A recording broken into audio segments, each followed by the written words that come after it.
करते हैं question number 4। Question number 4 हमें दिया गया है किसी युग्लिड विभाजन प्रमेय का प्रयोग करके दर्शाया कि किसी धनात्मक संख्या का वर्ग किसी पूर्णांक m के लिए 3m व 3m+1 के रूप में होता है। इस क्वेश्चन में हमें यह बताना है कि कोई भी हमें धनात्मक पूर्णांक लेना है, यानी पॉजिटिव वाली संख्या कोई भी ले उसका वर्ग करेंगे तब उसका वर्ग है, उसके वर्ग का है जो युग्लिड विभाजन के रूप में अगर हम लिखेंगे तब उसका मान क्या है, या तो 3m होगा। m हमारे क्या है, भागफल, यानी यहाँ पर भागफल है वो कोई भी संख्या हो सकती है, और यह होगा 3m+1। ये बात हमें सिद्ध करनी है कि ये होता है या नहीं होता है। इससे पहले हम कर लेते हैं कि धनात्मक संख्या होती है उसका क्या है। इसमें एक संकेत दिया गया है, यह मान लीजिए x कोई धनात्मक पूर्णांक है, यानी x कोई धनात्मक पूर्णांक है, तब यह 3q+1 या 3q+2 के रूप में लिखा जा सकता है। सबसे पहले हमें यह बात की पता करनी है कि धनात्मक पूर्णांक है क्या, उसको हम 3q+1 या फिर 3q+2 धनात्मक पूर्णांक को, धनात्मक पूर्णांक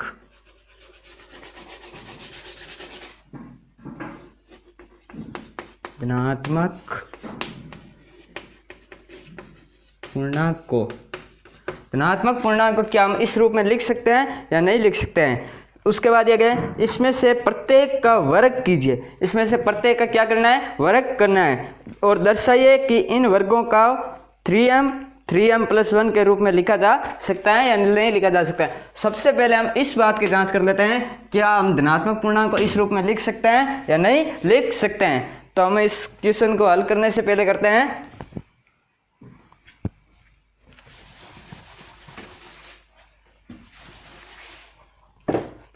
इस क्वेश्चन को हल करने से पहले हम इस बात की जांच करते हैं, धनात्मक पूर्णांक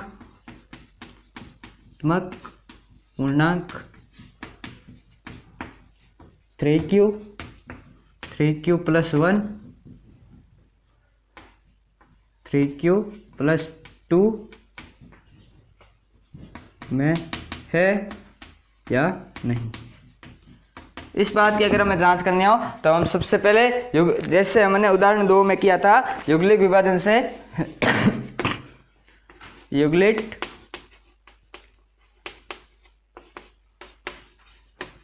विभाजन प्रमेय से, युग्लिड विभाजन प्रमेय हमारी होती है a = bq+r। ये होता है,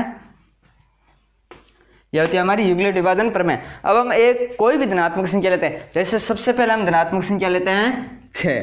क्या लेते हैं, 6। अब 6 है, यहाँ पर हमें सिद्ध क्या करना है, 3q+1।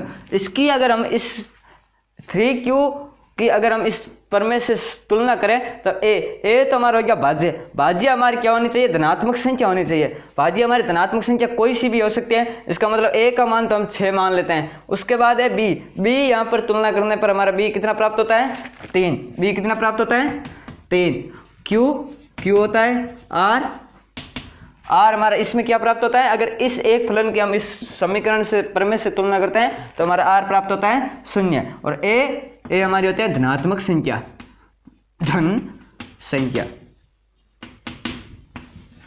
ये बात प्राप्त होती है। तब हमारी ए है, ए तो इस प्रमेय की तुलना करते हैं, इसमें दिया गया है क्या होनी चाहिए, ए धनात्मक पूर्णांक हो जाती है। ए धनात्मक पूर्णांक हमारी कोई भी संख्या हो सकती है, उसका हमारे को इस क्वेश्चन में कोई फिक्स संख्या नहीं दी गई है। बी इसकी अगर हम इससे कंपैरिजन करते हैं तब हमारा बी तो 3 प्राप्त हो जाता है। क्यू है, इसकी और इसकी कंपैरिजन करते हैं तब इसको हम इस रूप में लिख सकते हैं, a = 3q+0 इस रूप में लिखकर, उसके बाद हम इसकी और इस प्रमेय की और ये जो हमारा समीकरण बनता है उसकी अगर कंपैरिजन करते हैं तब a तो कोई भी धन संख्या हो सकती है, b इसकी तुलना करते हैं तब b = 3 आ जाता है, q = q हो जाता है और r = 0 प्राप्त हो जाता है। अब हमें देखना है कि कोई भी धनात्मक पूर्णांक ले और उसमें अगर हमें यहाँ से देखते हैं कि b हमारा क्या होता है, भाजक। b क्या होता है, भाजक। a भाज्य, ये होता है हमारा भाज्य। क्यू होता है भागफल, आर होता है शेषफल, शेष। यह होता है इसमें हमें देखना है कि 6 हमारा क्या लेना है, भाज्य, धनात्मक संख्या लेनी है। धनात्मक संख्या हम ले लेते हैं 6 उदाहरण के लिए, यहाँ से उदाहरण के लिए हम 6 ले लेते हैं। अब 6 में हमें भाजक कितना लेना है, भाजक इसमें दिया गया है कितना है, फिक्स है कि भाजक कितना होना चाहिए, 3। तो हम इसमें 3 का भाग दे देते हैं, तो हम देखते हैं क्यू है भागफल क्यू है, इसका मतलब कोई भी संख्या हो सकती है। अगर उस अक्षर पद में दिया हो तो हम जानते हैं कि वहाँ पर कोई भी संख्या हो सकती है, उसका कोई लेना देना नहीं है। लेकिन जो हमारी संख्या दी गई है वो हमारी क्या है, एक्यूरेट, यानी फिक्स टू फिक्स दी गई संख्या फिक्स टू फिक्स ही होनी चाहिए। 6 में अगर हम 3 का भाग देते हैं तब आ जाता है 2, 6 और शेषफल कितना बच जाता है, 0। अब हम इसमें देखते हैं इस समीकरण की, और इस भाग को अगर हम युगलित विभाजन के रूप में लिखते हैं तो हम a को लिख लेते हैं 6। a हमारा भाज्य 6 इजिकल टू भागफल 3, भाजक 3 है, यहाँ पर भागफल आ जाता है 2 प्लस शेषफल 0। अब हम इसको इस समीकरण के रूप में लिखना है तो हम इसको a को a लिख लेते हैं, 6 को हमने क्या माना a, 3 को 3, क्योंकि यहाँ पर भी 3 है और वहाँ पर भी 3 है, तब 3 का 3 यानी भाजक है वो क्या रखना है, समान रखना है, क्यू है 2 प्लस आर हमारा कितना है, 0। ये हमारा इस रूप से हम इसको लिख सकते हैं किसके द्वारा, इसमें हमें ये बात दी गई है कि भागफल और भाज्य कोई भी संख्या हो सकती है, लेकिन शेषफल और ये जो भाजक है वो हमारी भाजक 3 होना चाहिए, शेषफल 0 होना चाहिए। बाकी भागफल शेषफल हमारा कोई भी संख्या हो सकती है, हम धनात्मक संख्या कोई सी भी ले सकते हैं। यहाँ पर प्लस 6 लिए, अब ले लेते हैं प्लस 7 या फिर ले लेते हैं प्लस 10। 10 में अगर हम 3 का भाग देते हैं तो बता 3 में 9, पीछे बचाता है 1। अब हम इस समीकरण की तुलना अगर इससे करते हैं, इस प्रमेय से करते हैं तो हमारा क्या हो जाता है, तो हमारा क्वेश्चन हो जाता है ए हमारा हो जाता है धन संख्या,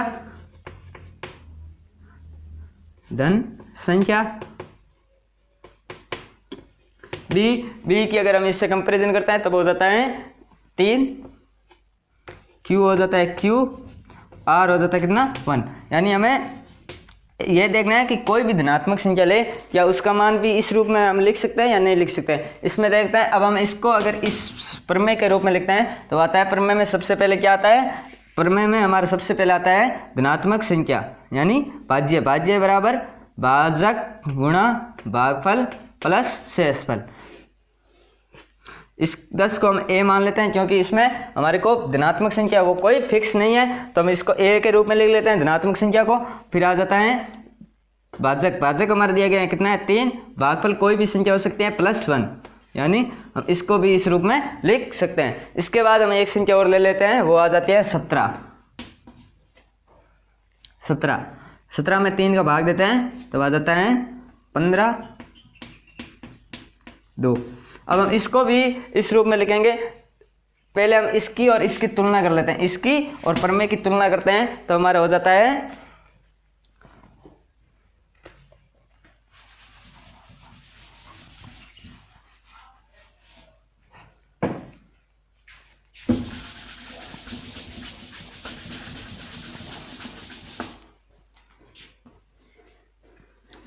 तो हो जाता है a इजिकल टू धन संख्या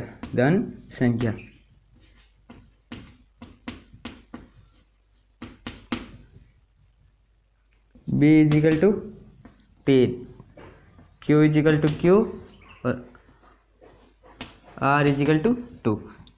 अब हमें इस प्रकार की धन संख्या लेनी है जिसको हम इस रूप में लिख सकते हैं। तो हम लेते हैं एक बार उदाहरण के लिए 17 को हम इस प्रकार लिखते हैं प्रमेय के रूप में, तब आ जाता है प्रमेय होते हैं भाज्य भाजक गुणा भागफल प्लस शेषफल।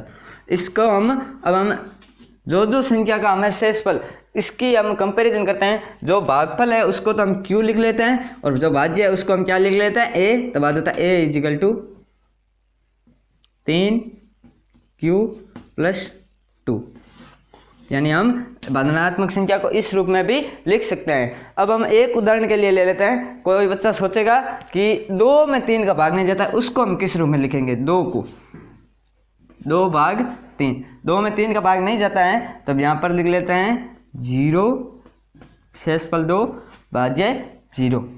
कितना आ जाता है 0, क्योंकि अगर भाग ही नहीं गया तो उसका कोई भी हल नहीं होगा, तब शेषफल 2 हो जाता है। इसको हम इस 2 को हम इस प्रकार लिख सकते हैं 2 = 3 गुणा 0 + 2, इस प्रकार लिख सकते हैं। तो हमारा यह हो जाता है a = 3q + 2, इस रूप में भी हम लिख सकते हैं। इसमें हमारा q है वो कोई भी संख्या हो सकती है, a कोई भी संख्या हो सकती है।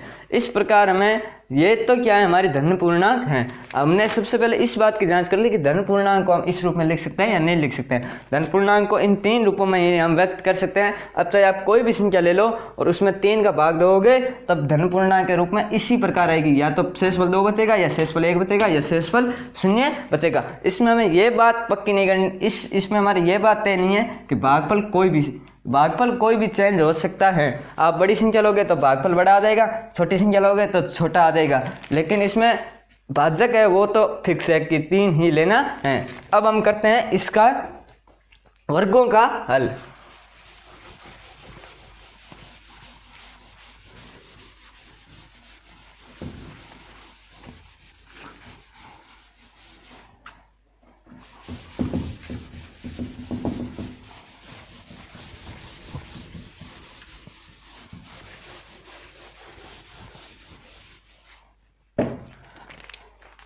अब हम करते हैं इसके वर्गों का हल, धनात्मक संख्याओं के वर्गों का हल करते हैं। धनात्मक संख्याएं अब हम जानते हैं, हमने इस प्रकार जांच कर ली कि धनात्मक संख्याएं कौन कौन सी होती हैं। अब हम युगलिक विभाजन हो जाता है, उसके बाद करते हैं हम जानते हैं हम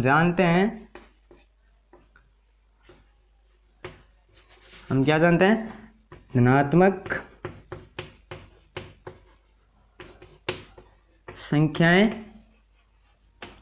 संख्याओं को यूक्लिड विभाजन प्रमेय में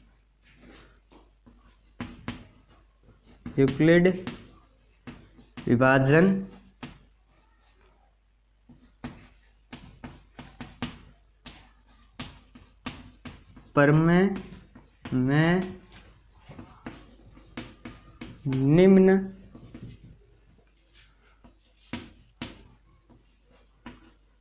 प्रकार से लिखते हैं। यूक्लिड विभाजन प्रमेय को हम निम्न प्रकार से लिख सकते हैं। वो हमारी क्या है यूक्लिड विभाजन की प्रमेय, धनात्मक संख्याओं को यूक्लिड विभाजन प्रमेय में निम्न प्रकार लिख सकते हैं। यानी कोई भी धनात्मक संख्या हो उसको हम यूक्लिड विभाजन में किस प्रकार लिखेंगे, 3q + 1 3q + 2, इस रूप में हम लिख सकते हैं। तो हमारा हो जाता है, हम इस रूप में लिखेंगे तब हो जाएगा कि अब हमें इस क्वेश्चन में जाना है। अब हमें क्या करना है, इस क्वेश्चन पर जाना है। क्वेश्चन में क्या दिया गया है, यूक्लिड विभाजन प्रमेय का प्रयोग करके दर्शाइए, यानी इस प्रमेय का प्रयोग करना है तथा धनात्मक संख्याओं का वर्ग किसी पूर्णांक, यानी पूर्णांक है वो क्या दिया गया हमारे को यहाँ पर n, और इससे पहले हमारे को क्या दिया गया था, पूर्णांक क्या था q, यानी पूर्णांक है वो हमारे यानी भागफल है वो इस पहले हमें हमारे को q दिया गया था, यहाँ पर हमें भागफल क्या m मानना है, यानी जो भी भागफल आएगा उसको हम m दर्शा देंगे। उसके बाद दिया गया है m के लिए 3m + 1 के रूप में होता है या नहीं होता है, ये बात हमें बतानी है कि इनका वर्ग है। यानी हमारे को पता चल गया कि हम धनात्मक संख्याओं को इस रूप में लिख सकते हैं। अब इनका वर्ग है वो उसको हम इस रूप में लिख सकते हैं या नहीं लिख सकते हैं। तो हम सबसे पहले लगाते हैं केस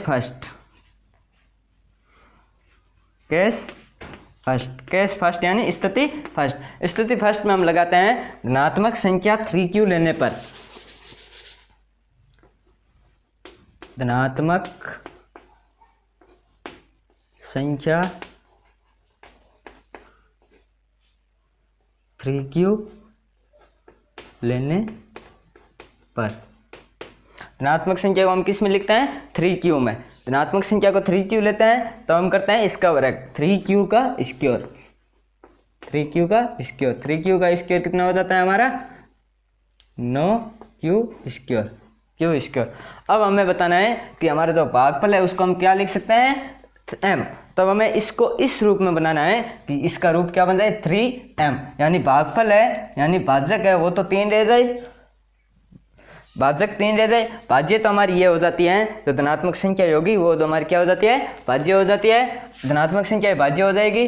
और 3m है 3m यानी 3 तो हमारा भाज्य रह जाए, भाजक रह जाए, और m यानी भागफल, भागफल हमारा कोई भी हो सकता है, m हमारा कोई फिक्स नहीं है, तो हम m कोई भी हो सकता है। तो हम इस 9q² को हम इस प्रकार लिख सकते हैं 3 कोष्टक 3q², इस प्रकार लिख सकते हैं। अब हम इसके बराबर क्या मान लेते हैं m, इसको मान लेते हैं m 3m, यानी यहाँ पर मान लेते हैं लेट माना 3q² = m, 3q² = हमने क्या मान लिया m।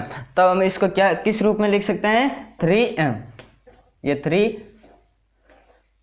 3 का 3 आ जाता है, और इसको मान लेते हैं m, तब हमारे यहाँ पर आ जाता है m। यानी हम धनात्मक संख्याओं के वर्ग को हम एक धनात्मक संख्या लेते हैं, धनात्मक संख्या की पहले हमने जांच की थी कि धनात्मक संख्याओं को हम इस रूप में लिखते हैं, तो हम लिख लेते हैं धनात्मक संख्या इस रूप में होती है। उसके बाद हमें इसका वर्ग करना है, तब वर्ग करना है तो हम सबसे पहले स्थिति फर्स्ट लेते हैं, स्थिति फर्स्ट में फर्स्ट वाली धनात्मक संख्या लेते हैं, फर्स्ट वाली धनात्मक संख्या का वर्ग करते हैं, तब यह आ जाता है। अब हमें इस रूप में लिखना है, युग्लिक विभाजन से ये बात सिद्ध करनी है, युग्लिक विभाजन से हमने धनात्मक संख्या लिखी थी, उसी प्रकार अब हम एक बार इसका उदाहरण लेके कोई जांच कर लेते हैं। जैसे हमने कोई भी धनात्मक संख्या ले ली 5, मानो धनात्मक संख्या क्या थी, धनात्मक संख्या है 5 का वर्ग कितना होता है 25। इसको आप ऐसी संख्या लो जिसमें क्या है 3 का भाग संपूर्ण रूप से जा सकते हैं। जैसे हमने धनात्मक संख्या ले ली 6 ले ली, 6 का वर्ग क्या होता है 36। अब हम देखते हैं 36 में 3 का भाग देते हैं, 36 में 3 का भाग देते हैं, तो हो जाता है एक बार 6 में 2 बार, तब आ जाता है 12। यानी कोई भी धनात्मक संख्या उदाहरण के लिए वो ले लेते हैं हम, तब हो जाता है। इसको अगर हमें यूक्लिड विभाजन के प्रमेय के रूप में लिखना है तो हो जाता है यूक्लिड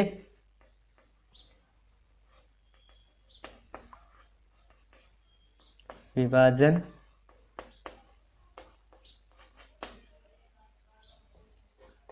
प्रमेय, यूक्लिड विभाजन प्रमेय में लिखना है तो हमारा है ए को हम कोई भी धनात्मक संख्याओं का वर्ग मान लेते हैं, यानी कोई भी धनात्मक संख्या उसका वर्ग है उसको हम ए मान लेते हैं, तब इसका हो जाता है ए = बी हमारा कितना है, बी हमारे को दिया गया है कितना है 3 ही लेना है, बी हमारे यहाँ से सिद्ध हो जाता है। इसकी अगर हम इससे कंपैरिजन करते हैं तो हमारा बी सिद्ध हो जाता है, कितना हो जाता है 3, बी हो जाता है 3। उसके बाद है एम, क्योंकि हमें यहाँ पर पूर्णांक क्या लेना है m, यानी भागफल है वो क्या हो जाता है हमारा m + r हमारा कितना आ जाता है 0। तो हम इसको यूक्लिड विभाजन के रूप में इस प्रकार लिख सकते हैं, यानी कोई भी धनात्मक संख्या है उसके यूक्लिड विभाजन को हम इस प्रकार लिख सकते हैं। अब हम करते हैं सेकंड स्थिति।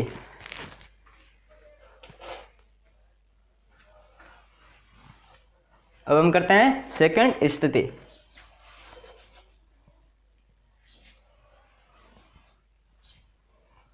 यहां पर करते हैं केस सेकंड। केस सेकंड में हमारा हो जाता है धनात्मक संख्या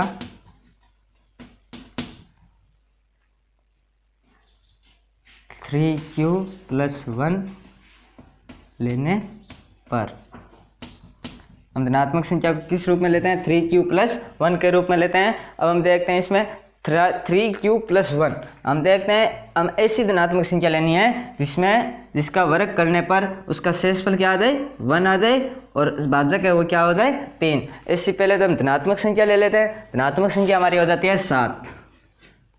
ठीक, अब ले लेते हैं हम इसका वर्ग, इसका वर्ग 7 का वर्ग हो जाता है 49 में हम 3 का भाग देते हैं, एक बार 3, 19, 6 बार, पीछे बच जाता है 18, पीछे बच जाता है 1। यानी ऐसे हमारी ये धनात्मक संख्या हो जाती है जिसका वर्ग, जैसे हमने धनात्मक संख्या तो ले ली 7, अगर हम 7 का वर्ग करते हैं तो हमारा हो जाता है 49। 49 में अगर हम 3 का भाग देते हैं तो हमारा शेषफल 1 प्राप्त होता है, भाज्यक 3 प्राप्त होता है, भागफल है वो हमारा 16 प्राप्त होता है। लेकिन इसमें हमें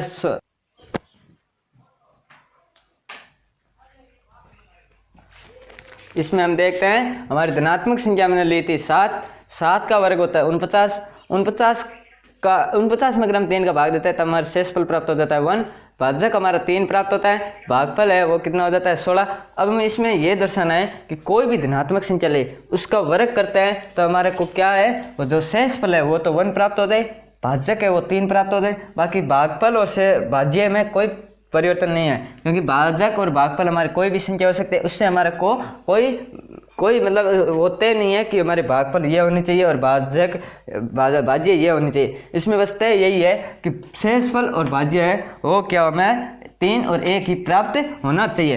तो हम इसमें करते हैं इसके सेकंड में 3q + 1 का वर्ग करते हैं। क्या करते हैं, वर्ग 3q + 1 का हम वर्ग करते हैं तब हमारे को प्राप्त हो जाता है 3q² + 1 का 1 प्लस 2 a का मान आ जाता है 3q गुणा 1, तब इसका हो जाता है 3q² + 6q + 1, ये हो जाता है। अब हमें इस रूप में बनाना है, किस रूप में, इस रूप में जिसमें शेषफल हमारा 1 प्राप्त हो जाता है, भाज्य हमारा 3 प्राप्त हो जाता है। इसमें हम देखते हैं अगर हमें इस रूप में बनाना है तब यहाँ से अगर 3 कॉमन ले लें, 3 कॉमन ले लेते हैं तब हमारा 3 प्राप्त हो जाता है, 1 हमारे ये है ही, तो हम इसको लिखते हैं 3 कॉमन लेते हैं तो हो जाता है q² + 2q कोष्टक + 1, ये हो जाता है। इसमें अगर हमारा 1 आ जाता है तो हमें इस शेषफल तो 1 हो जाता है। अब हमें इसके बराबर क्या लेना है, ये है हमारे धनात्मक पूर्णांक के वर्ग का भागफल। क्या है, धनात्मक पूर्णांक के वर्ग का, धनात्मक पूर्णांक के वर्ग का ये क्या है, भागफल। भागफल को हमें किस रूप में लेना है, भागफल किसी पूर्णांक m, भागफल को हमें किस रूप में लिखना है, m। तब हम कर लेते हैं q² + 2q = m, ये हो जाता है लेट। माना q² + 2q इस बराबर हमने क्या मान लिया, m, तो हम इसको लिख सकते हैं 3m + 1, इस रूप में लिख सकते हैं। यही बात हमें सिद्ध करनी थी, क्या हम इसको इस रूप में लिख सकते हैं या नहीं लिख सकते हैं। अब हम इसको यूक्लिड विभाजन प्रमेय के रूप में लिखते हैं, तब हो जाता है यूक्लिड विभाजन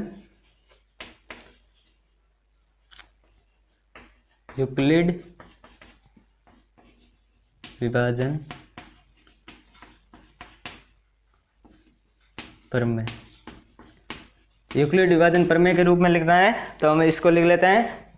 इसकी अब हम कंपैरिजन करते हैं यूक्लिड विभाजन से। यूक्लिड विभाजन से हम कंपैरिजन करते हैं ए हमारा होता है भाज्य। भाज्य हमारा क्या है, यहाँ पर उदाहरण के लिए हमने 7 का वर्ग किया था। 7 का वर्ग यानी वर्ग, जो भी इस धनात्मक संख्या का वर्ग है उसको हमें क्या मानना है, किसी भी धनात्मक संख्याओं का वर्ग यानी वर्ग है उसको हमें क्या मानना है, ए, यानी धनात्मक संख्या है उसको तो मान लेते हैं हम ए। तब यहाँ पर हो जाता है ए, क्योंकि हमारे को इसमें कोई फिक्स नहीं दिया गया है कि धनात्मक संख्या कौन सी होगी।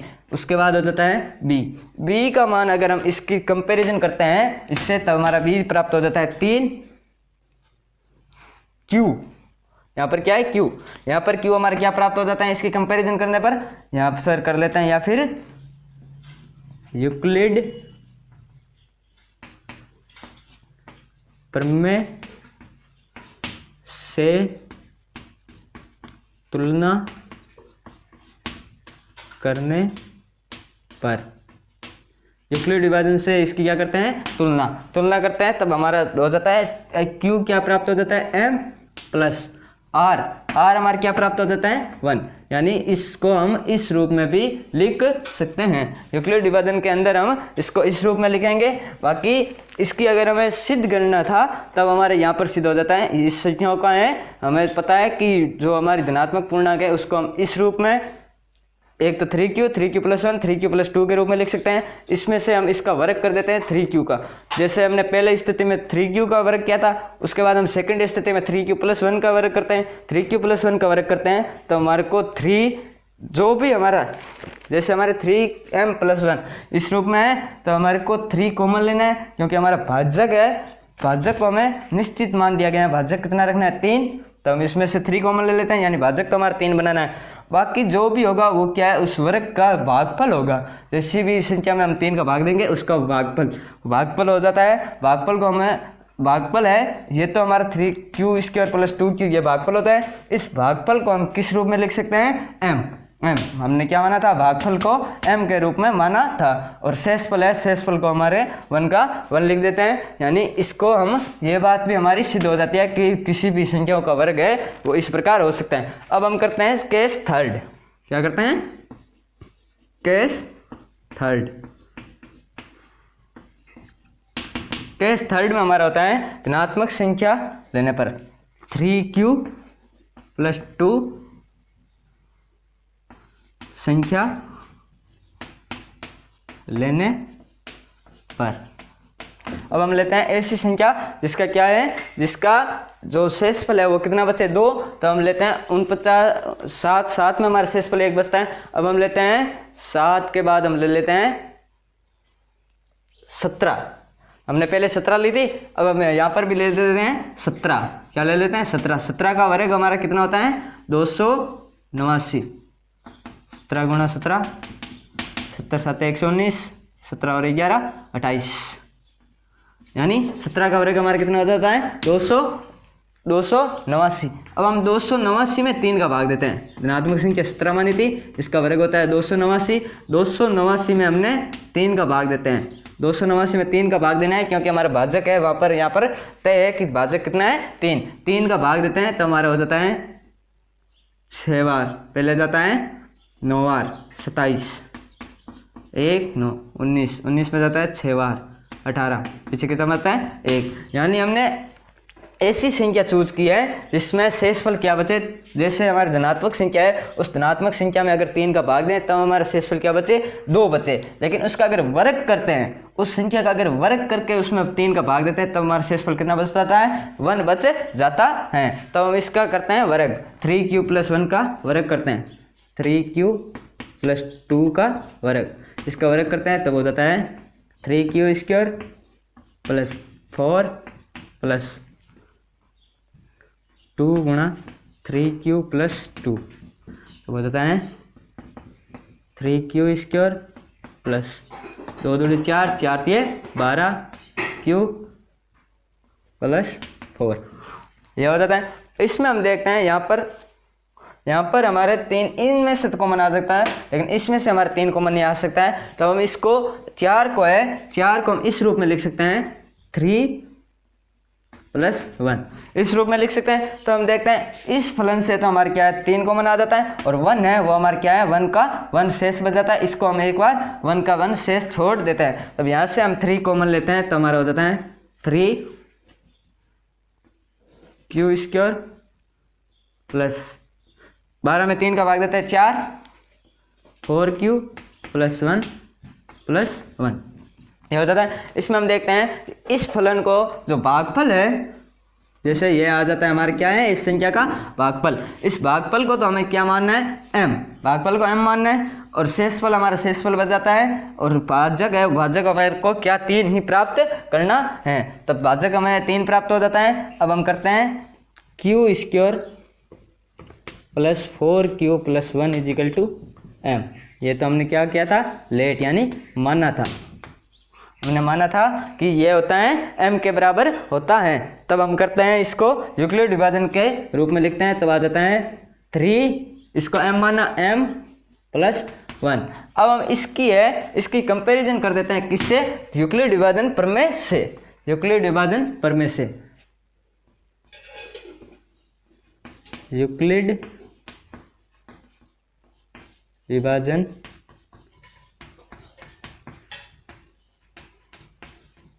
प्रमेय से तुलना करने पर इसकी तुलना करते हैं यूक्लिड विभाजन प्रमेय से। यूक्लिड विभाजन प्रमेय में हमारा होता है ए भाज्य। भाज्य हमारे को क्या है, भाज्य है वो किसी भी धनात्मक संख्या का वर्ग है, वो हमें भाज्य मानना है। इसमें हमारी धनात्मक संख्या कोई फिक्स नहीं है, तब उसका वर्ग के लिए हमारा फिक्स नहीं होगा, तब हम भाज्य को क्या मान लेते हैं, ए इजिकल टू। अब हमें इसकी तुलना करनी है, तो बताता है 3।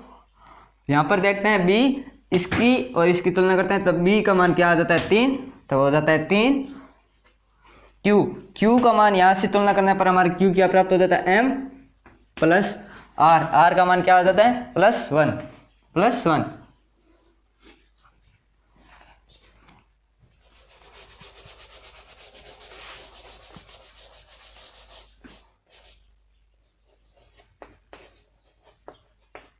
यूक्लिड विभाजन A is equal to 3Q 3M plus 0।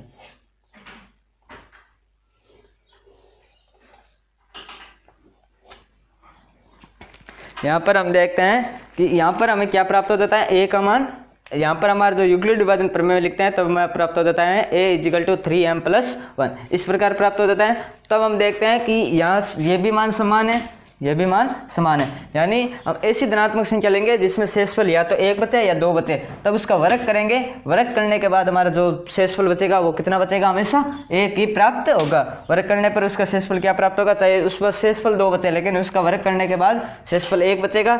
और इसी प्रकार हम लेते हैं 3Q, यानी ऐसी धनात्मक संख्या लेते हैं जिसमें 3 का संपूर्ण रूप से भाग जाता है। 3 का संपूर्ण रूप से, जैसे हमने कोई भी संख्या ले ली कि 3 है, 3 में 3 का भाग जाता है, अब 3 का वर्ग करते हैं तब 3 का वर्ग हो जाता है 9।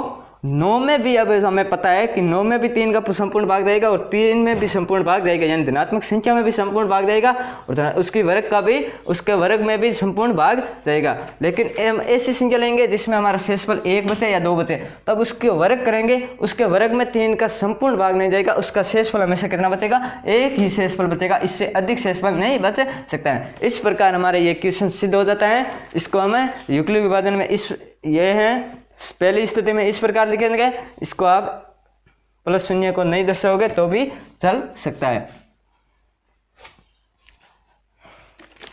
उसके बाद सेकंड वाली स्थिति में ये और थर्ड वाली स्थिति में ये।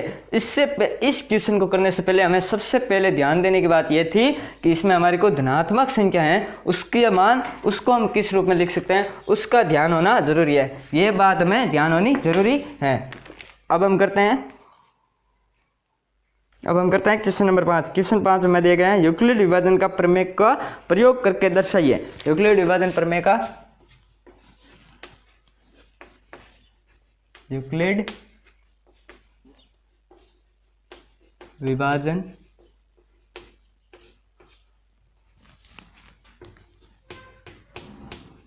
प्रमेय का प्रयोग करके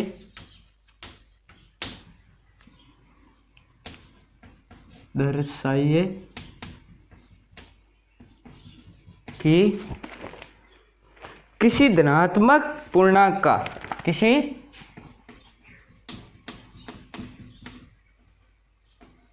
धनात्मक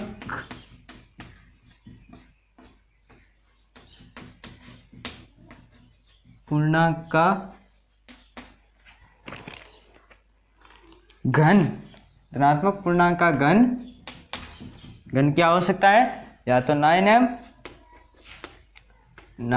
+1 वे 9m + 8, 9m + 8 के रूप में होता है, के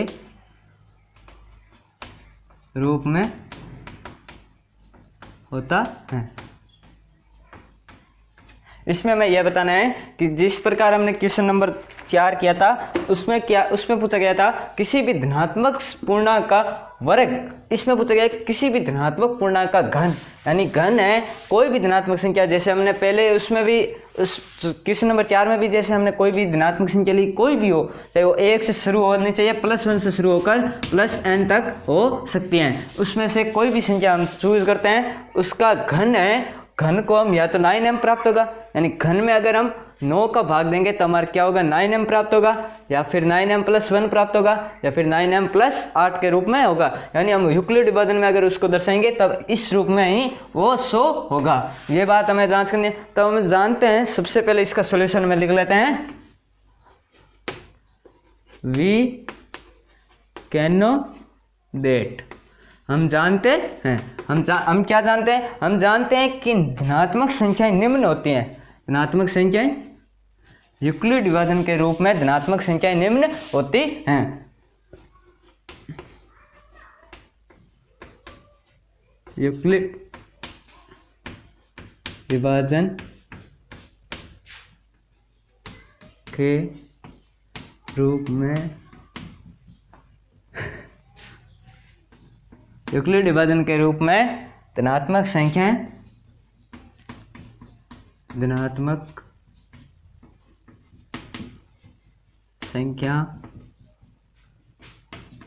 निम्न है, निम्नलिखित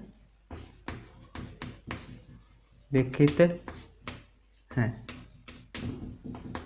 हम देखते हैं यूक्लिड विभाजन में सबसे पहले हम जानते हैं कि यूक्लिड विभाजन के रूप में धनात्मक संख्या निम्नलिखित हैं। अब हम जानते हैं कि यूक्लिड विभाजन में धनात्मक संख्याओं को हम किस रूप में लिख सकते हैं, या तो 3q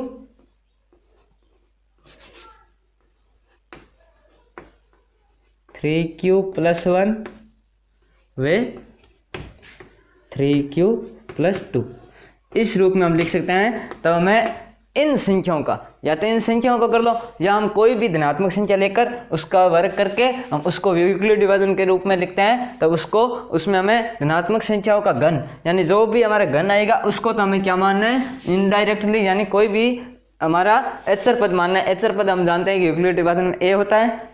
यूक्लिड विभाजन प्रमेय होती है हमारी,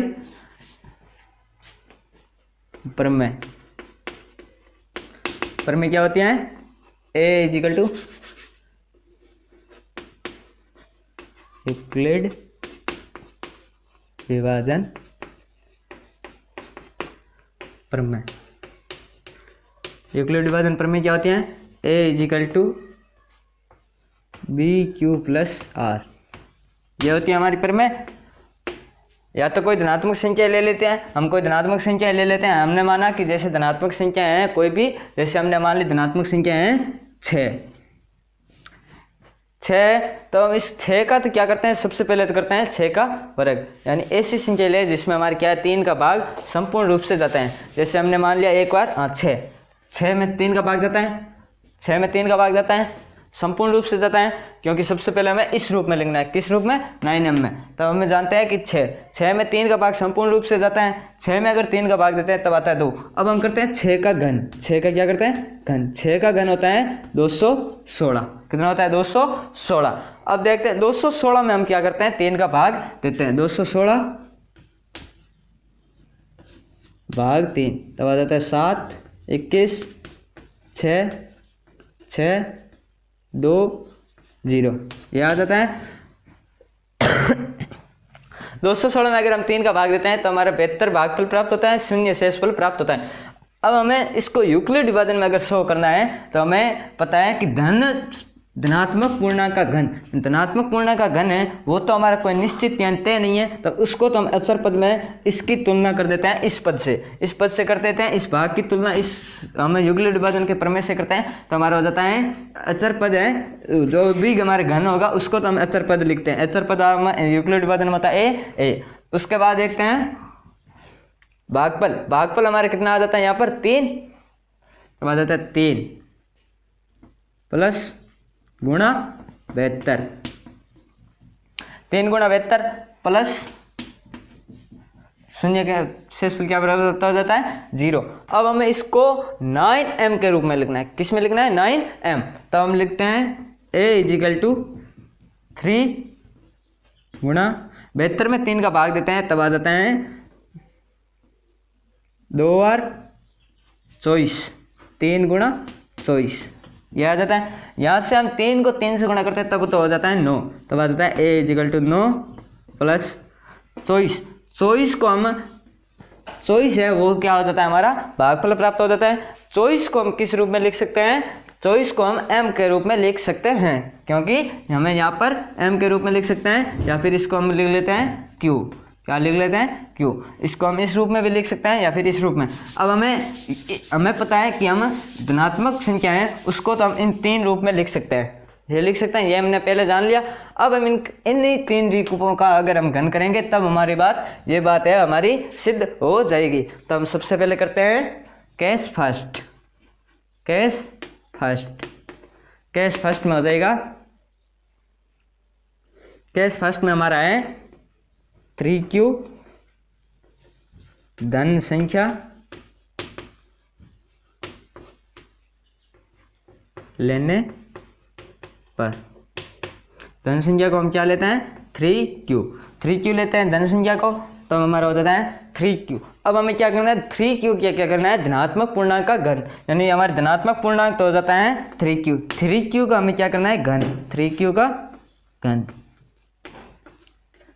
घन करते हैं। घन का हमारा 3q का अगर हमें घन करना है तब या तो सिंगल एक ही संख्या का घन हो जाता है सीधा 9q ये हो जाता है। अब हमें क्या है इससे इसकी और इसकी हमें क्या करनी है कंपैरिजन करते हैं, तो हमारा हो जाता है 9। यहाँ पर भाई 9 है तो हमारे को यहाँ से 9 तो 9 लिख लेते हैं, 9 तो हमारा क्या हो जाता है भाजक संख्या प्राप्त हो जाती है। क्यू क्यूब को हम क्या लिख देते हैं m। हमने यहाँ पर माना था let Q equal to m।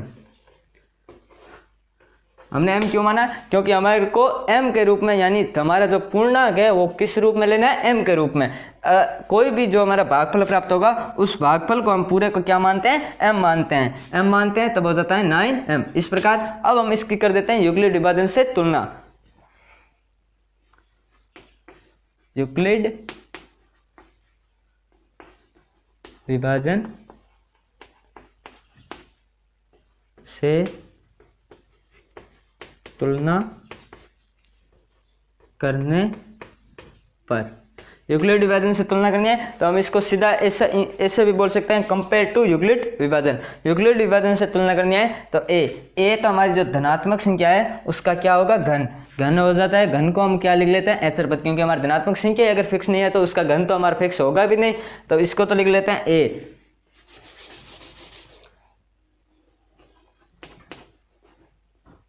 Euclid प्रमेय, तो हमारी प्रमेय क्या बन जाती है ए। इसके बाद हमें दिया गया है भाजक यहाँ पर क्या प्राप्त हो जाता है 9, यहाँ पर क्या है बी हमारे कितना प्राप्त होता है 9, तब यहाँ पर लिख लेते हैं बी की जगह 9, क्यू की जगह में यहाँ पर क्या प्राप्त हो जाता है एम प्लस शेष फल यहाँ पर 0 है तब इसको यहाँ पर लिख लेते हैं 0। यानी हम जब धनात्मक संख्या ऐसी लेंगे जिसमें क्या है 3 का संपूर्ण रूप से भाग जाता है, तो उसी धनात्मक संख्या के घन में 9 का भी भाग है वो क्या है संपूर्ण रूप से जाएगा। उदाहरण के लिए हमने लिया था 6 जिसमें हमारा 3 का भाग जाता है, 6 का घन होता है 216। अब 216 में 9 का भाग संपूर्ण रूप से जाता है, ये बात हमारे को सिद्ध करनी है, ये बात ही हमारे यूक्लिड विभाजन में। अब हम इसमें उदाहरण के लिए 6 लिया था, 6 में 6 का घन होता है 216। अब हम देखते हैं 216 में 9 का भाग जाता है या नहीं जाता है। अगर 9 का भाग जाता है तो उसका शेषफल भी क्या प्राप्त होना चाहिए 0। शेषफल अगर 0 प्राप्त होता है तब हमारी ये प्रमेय जो यूक्लिड विभाजन से ये प्रमेय सिद्ध हो जाती है। तो हम इसमें 216 भाग 9 करते हैं, 216 भाग 9 का देते हैं तो आ जाता है सबसे पहले 9 2 18, 3 6 9 चौक 36। यानी यूक्लिड विभाजन में अगर हम इसमें भाग देते हैं 216 में 9 का, तब हम देखते हैं कि शेषफल 0 प्राप्त होता है, भाजक 9 प्राप्त होता है, भागफल 24 प्राप्त होता है और भाज्य है वो हमारी धनात्मक संख्या का घन हो जाता है। इसमें हमारे को ये बात सिद्ध करनी थी, जो भाजक है वो तो हमारे को 9 प्राप्त होना चाहिए, शेषफल है वो 0 प्राप्त होना चाहिए, भागफल है वो हमारी कोई भी संख्या हो सकती है, क्योंकि अगर यहाँ पर संख्या बड़ी लेंगे 6 की जगह अगर हम कोई बड़ी संख्या लेंगे तो उसकी जगह यहाँ पर ये भी ज़्यादा हो जाएगा, भाज्य ज़्यादा हो जाएगा, भाज्य भी ज़्यादा हो जाएगा तो भागफल भी ज़्यादा हो जाएगा। लेकिन इसमें हमारा भाजक और शेषफल है वो तो निश्चित है, लेकिन इसका भागफल और भाज्य शेषफल निश्चित नहीं है, तब उसको तो हम अचर राशि के रूप में लिख लेते हैं। अचर राशि में हम भाज्य को ए से शो करते हैं और भागफल को हम एम से शो करते हैं। अब हम करते हैं सेकंड स्थिति, केस सेकंड।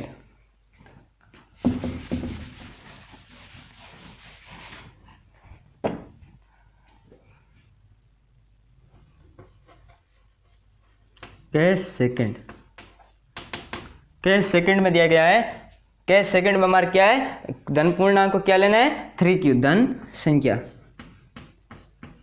संख्या 3q + 1 लेने पर, धन संख्या को हमें किस रूप में लेना है, 3q + 1 के रूप में लेना है। धन पूर्णांक को हम 3q + 1 के रूप में लेते हैं, तब हम कर देते हैं इसका, अब हमें करना है इसका घन करना है, तब हो जाता है 3q + 1 का क्यूब। अब हमें बताया कि क्यूब का सूत्र होता है, वो हमारा होता है a क्यूब a - b का a + b का क्यूब, तो हो जाता है a cube + b cube + 3a² b + 3ab², ये होता है हमारा बीजगणितीय सूत्र, अब हम इस बीजगणितीय सूत्र से इस क्यूब को हल करते हैं, तब हो जाता है 3q का क्यूब होगा, वो होगा 3 का क्यूब होता है 9 और q का क्यूब हो जाता है q³ प्लस आ जाता है b का क्यूब। इसको हम पहले इस रूप में लिख लेते हैं, 3a² b + 3ab² + b³, ये हो जाता है।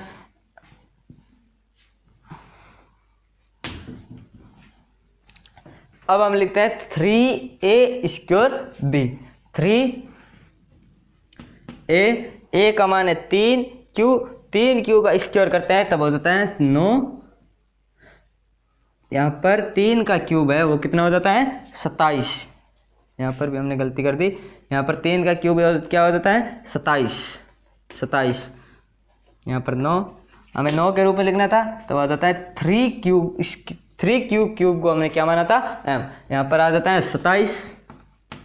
उसके बाद करते हैं 3 गुणा a का मान कितना आ जाता है 3q का स्क्वायर करते हैं, तब आ जाता है 9q² गुणा 1 प्लस 3a का मान है 3q गुणा b का स्क्वायर, b है 1 का स्क्वायर 1 प्लस b का स्क्वायर, b का मान क्या है 1 का क्यूब क्या हो जाता है 1 का क्यूब 1। अब इसको सरल करते हैं तो हमारा हो जाता है 27q³ plus 9 27 q² plus 3 9 q + 1, यह हो जाता है। अब हम क्या करते हैं, इसमें से क्या लेना है 9 कॉमन लेना है, क्योंकि यहाँ से देखते हैं यहाँ से छोटी की छोटी संख्या क्या है 9, तो इसमें इस पूरे समीकरण से 9 को कॉमन ले लेते हैं, तो हो जाता है 9, पीछे क्या बचता है 27 में 9 का भाग देते हैं 3 q³ प्लस 27 में 3 का भाग देते हैं, 27 में 9 का भाग देते हैं 3 q² प्लस q है q की क्या लिख लेते हैं q प्लस, यहाँ अगर कोई भी संख्या नहीं है तब इस यहाँ 9 नहीं है तब यहाँ पर हम सीधा +1 में शो कर देते हैं। अब हमें इसके बराबर क्या मानना है 1, इसके बराबर हमें क्या मानना है m मानना है, क्योंकि हमारे प्रश्न में दिया गया था कोई भी हो किसी भी पूर्णांक के लिए m हो, हमारे को वो क्वेश्चन में दिया गया था, तो हो जाता है 3q² plus 3q³ plus 3q² plus q = m। क्या किया था लेट, हमने इसके बराबर क्या माना था m, तो हम कर देते हैं इसमें 3m प्लस, यहाँ पर है 9m प्लस 1, 9m+1 यह प्राप्त हो जाता है। 9m+1 हमारा प्राप्त हो जाता है।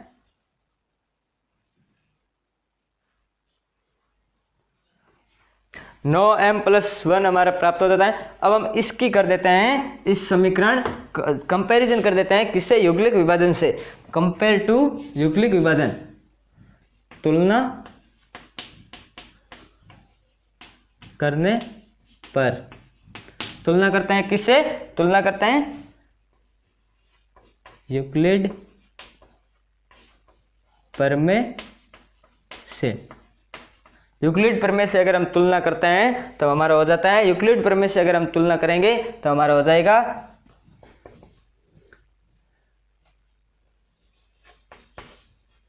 यूक्लिड प्रमेय। यूक्लिड प्रमेय से अगर हम तुलना करके इसको लिखते हैं तब हो जाता है यूक्लिड प्रमेय। यूक्लिड प्रमेय ए है वो हमारी हो जाती है, कोई भी संख्या है उसका क्या हो जाता है, घन। घन हो जाता है कितना हमारा, घन को हम ए से, जैसे हमने कोई भी संख्या ले ली उसका पहले तो हमें ये बात तय करनी है, ऐसी धनात्मक संख्या लेनी है जिसका शेषफल क्या बचे 1। तो हम देखते हैं कि इसमें शेषफल 1 बचने वाले क्या लिख लेते हैं, 7 ले लेते हैं। 7 में हम 3 का भाग देते हैं तब हमारा 1 होता है। अब हम क्या करते हैं, 7 का घन करते हैं। 7 का घन, 7 का घन होता है 49 इंटू 7, 9 7 63, 28 और 6 34, यानी 343। 7 का घन क्या होता है 343। अब हमें 343 में 9 का भाग देते हैं, 343 में 9 का भाग देते हैं तब आ जाता है 9 3 27,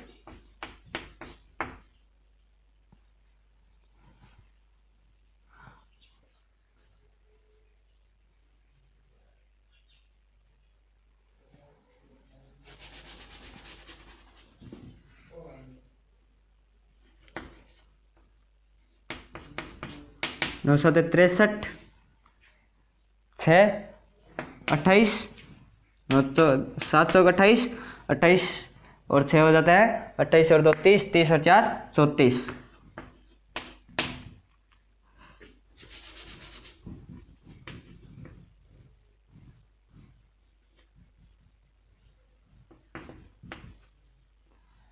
तीन सौ 43 में हम 9 का भाग देते हैं,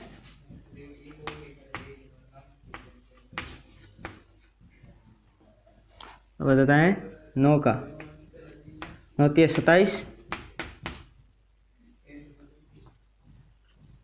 6 3,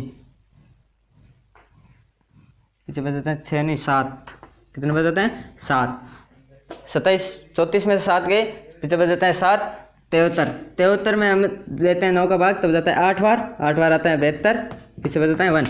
यानी कोई भी हम धनात्मक संख्या लेंगे जिसमें क्या है 3 का भाग जाने के बाद शेषफल कितना बचे 1, तब उसका घन करते हैं, उसी संख्या का घन करके हम उसमें अगर 9 का भाग देंगे तब उसका क्या बनेगा, शेषफल क्या बचेगा 1 और भाजक है वो क्या हो जाएगा 9। तब हम इसकी तुलना करते हैं तब हमारे घन पूर्णांक है वो हमारा तय नहीं है, क्योंकि हमारी जो धन संख्या है वो भी तय नहीं है, तो उसका घन पूर्णांक भी तय नहीं होगा। तब उसको तो अचर राशि को तो हम लिख लेते हैं ए इजिकल टू भाजक हमारी क्या फिक्स है 9, भाजक हमारी क्या है 9, ये हमारा तय प्लस भागफल को हमें किस रूप में लिखना है m, भागफल को किस रूप में लिखना है m प्लस शेषफल कितना बच जाता है 1, तो हो जाता है 1। यानी कोई भी हम धनात्मक संख्या लेंगे जिसमें 3 का भाग देने पर, तो कोई भी हम धनात्मक संख्या लेंगे जिसमें 3 का भाग देने पर शेषफल 1 बचे, उसी का अगर हम घन करके उसमें अगर 9 का भाग दें तो हमारा शेषफल भी 1 बचेगा और भाजक है वो 9 हो जाएगा, और जो हमारी धनात्मक संख्या होगी उसका घन है उसको हम भाज्य मान लेंगे, और भागफल है वो हमारा जो भी संख्या, जैसे हमने यहाँ पर 7 लिया, यहाँ पर अगर हम बड़ी संख्या लेंगे तब यहाँ पर भागफल भी बड़ी संख्या आएगा और भाज्य भी बड़ी संख्या आएगा, जबकि हमारा भाजक है वो कितना है 9 हमारा तय है, और शेषफल भी हमारा तय हो जाएगा कि उसका अगर हम शेषफल बचाएंगे, अगर हम उसका करेंगे तब उसका शेषफल है वो 1 ही बचेगा। अब हम करते हैं क्या स्थिति 3।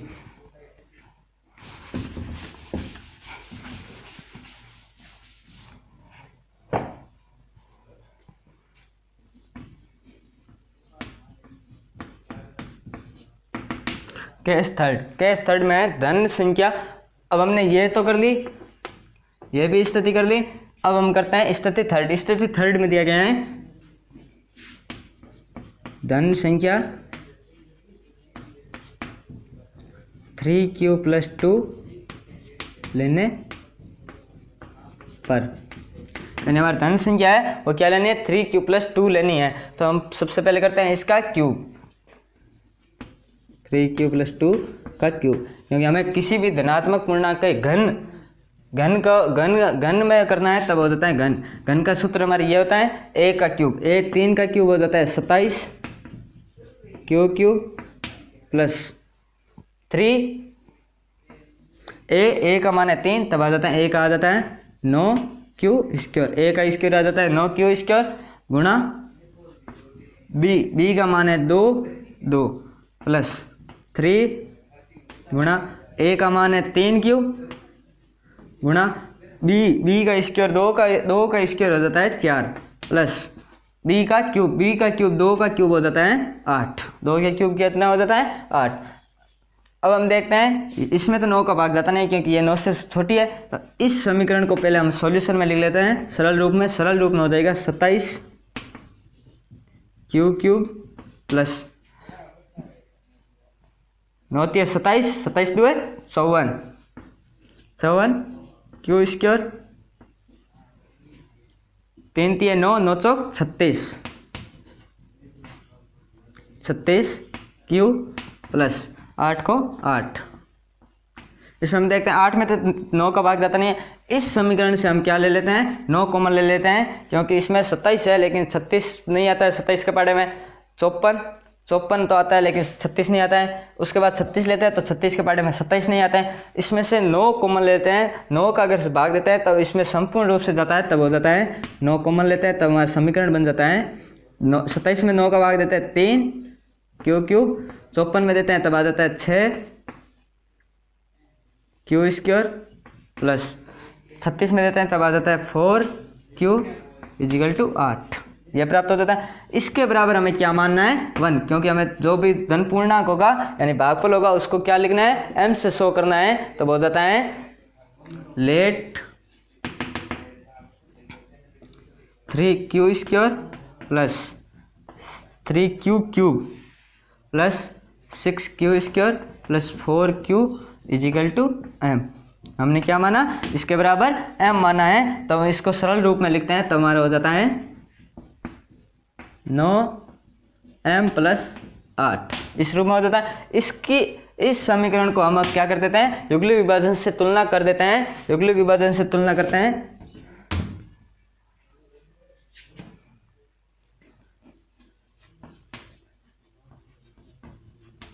यूक्लिड विभाजन से तुलना करने पर, यूक्लिड विभाजन से हम तुलना करते हैं तो हमारे हो जाता है यूक्लिड विभाजन प्रमेय के रूप में अब लिखते हैं तब हो जाता है यूक्लिड प्रमेय। इस प्रमेय के रूप में अब लिखते हैं तब आ जाता है ए। हम कोई भी धनात्मक संख्या ले लेते हैं जिसमें क्या है 3 का भाग देने पर शेषफल क्या प्राप्त हो जाए 2। जैसे हम 8 में अगर 3 का भाग देते हैं तब हमें शेषफल 2 प्राप्त होता है, क्योंकि 8 है, 8 में 3 का भाग देंगे तब आ जाएगा 2 6 शेषफल कितना बचेगा 2 8। अब 8 क्या करना है, हमें घन लेना है। 8 क्या करना है, घन। यहां पर कर देते हैं 8 क्या लेना है, एक घन लेना है। 8 का घन होता है 500। 8 का घन हमारा होता है 8 8 64 64 गुणा 8 8 चौक 32 48 और 3 हो जाता है 51 512। यानी 8 का घन कितना होता है 512। 8 का घन तो हो जाता है 512। अब हम 512 है, 512 में 9 का भाग देते हैं। 512 हम 9 का भाग देते हैं। सबसे पहले जाता है 5 और 45, पीछे 6 2 62 में 63 में तब 1 तो कम हो जाता है, 63 अधिक हो जाते हैं 6 बार में आता है 54, पीछे बच जाते हैं 8। कितने बच जाते हैं 8। यानी कोई भी हम धनात्मक संख्या लेंगे जिसमें 3 का भाग देने पर तो हम क्या प्राप्त हो, शेषफल 2 प्राप्त हो। अगर हम उसी संख्या का वर्ग करेंगे, जो धनात्मक संख्या मानी उसमें 3 का भाग दिया तब हमें 2 शेषफल 2 प्राप्त हो गए। उसमें अगर हम वर्ग करें, घन करेंगे, क्या दिया गया, घन करेंगे, तब घन करने के बाद अगर उसमें हम 9 का भाग देंगे तो हमारा भागफल और वो जो भी हमारी संख्या मानी गई थी उसका भागफल है वो तो कोई भी संख्या हो सकती है, क्योंकि जो बड़ी संख्या होगी तो भागफल बड़ा आएगा और छोटी संख्या होगी तो भागफल छोटा आएगा। लेकिन उसका शेषफल है वो कितना है, निश्चित है कि 8 ही बचेगा, क्योंकि यहाँ पर अगर 2 है तो उसका शेषफल क्या बचेगा, 8, और भाजक क्या होगा, 9। तो हम इसको युगलिक विभाजन की तुलना करते हैं भाज्य हमारी कोई निश्चित संख्या नहीं, क्योंकि हमारा धनात्मक संख्या ही निश्चित नहीं है, तो उसका वर्ग, उसका घन है वो निश्चित नहीं होगा, तब हो जाता है धनात्मक संख्या का घन हो जाता है a। उसके बाद b का मान हम इससे तुलना करते हैं, यहाँ पर b का मान क्या आ जाता है, 9। जब यहाँ पर है b बराबर 9, तब यहाँ पर b की जगह b के स्थान पर लिख लेते हैं 9, q का स्थान पर यहाँ पर m है, तब यहाँ पर लिख लेते हैं m। शेषफल हमारे क्या प्राप्त हो जाता है, 8। ये हो जाती है हमारी युगलिक विभाजन प्रमेय। कोई भी संख्या लेंगे उसका शेषफल 2 बचेगा, 3 का भाग देने पर 2, उसी का घन करने के बाद अगर उसमें 9 का भाग देंगे तो हमारा शेषफल क्या बचेगा, 8। इस प्रकार हमारा ये क्वेश्चन हो जाता है जिसमें 3 स्थितियां बनती हैं। इसी प्रकार क्वेश्चन नंबर 4 किया था, इसी प्रकार ये किया था।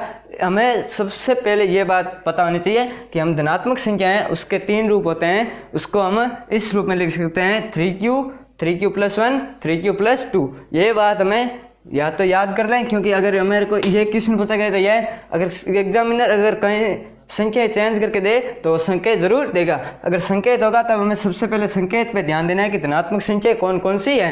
अगर धनात्मक संख्या है उसके बाद अगर हमें वर्ग दे तो हम इस यदि संख्या दी गई हो उसका वर्ग कर देते हैं, अगर घन पूछा जाए तो घन कर देते हैं। घन करने के बाद हम उसका युगलिक विभाजन से तुलना करके उसको युगलिक विभाजन के रूप में लिख देते हैं। इस प्रकार हमारी प्रश्नावली 1.1 समाप्त हो जाती है।